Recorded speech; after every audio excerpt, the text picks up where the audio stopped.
In 2013, Japan's elite special operations group embarked on a harrowing mission in Kyoto. Reports of a train catastrophe had led to passengers turning into frenzied assailants, sparking fears of a biological threat. The tranquil town was quarantined under the guise of a toxic gas leak, and the Special Forces unit called SOG was dispatched, fully aware that this mission was far from ordinary. Arriving at the train tracks, the soldiers were met with a gruesome sight. The train was in chaos, with broken windows smeared with a dark red liquid. Dreadful screams emanated from within, where figures that had once been human now engaged in horrifying acts, feasting on the corpses. Some of these creatures had eyes as black as the abyss and faces twisted with rage. The SOG acted with precision, eliminating the hostiles within moments, but their relief was short-lived. An encircling horde of these abominations prompted a desperate battle. The soldiers fell one by one, and the last remaining operative found himself alone, his ammunition running low. However, salvation came in the form of an advanced, all-black helicopter with no insignias. A voice over the loudspeaker ordered survivors to stay down, and a hail of 50 cal bullets swept away the surrounding threats.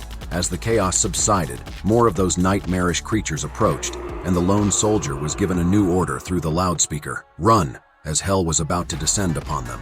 As the deafening roar of the helicopter and the hail of 50 cal bullets swept away the relentless horde outside the train, the lone SOG survivor clung to the hope of survival. The empty shells rained down, echoing in the eerie silence that followed. Quickly, he scrambled to his feet and made a break for the helicopter, its pace slow enough for him to keep up. The helicopter, a mysterious all-black aircraft with no identifying insignias and an advanced model that defied recognition, began to hover over a nearby building. As the helicopter settled into position, black ropes unfurled from both sides, and operatives dressed in the same all-black attire as the gunner descended to the rooftop. The Japanese Special Forces soldier was left in awe, his mind racing to understand who these operatives were and how they had coincidentally arrived in Kyoto, Japan, with the authorization to intervene. But there was no time for questions as he heard noises coming from the direction he had come from, the sounds of more of those nightmarish creatures.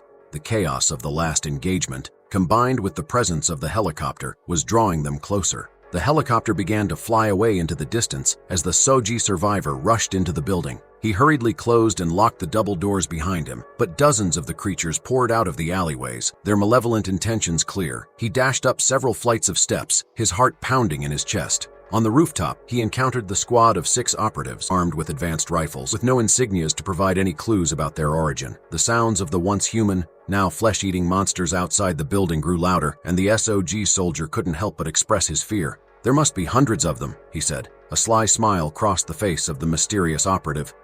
Good thing we're here then. "Right? To be continued."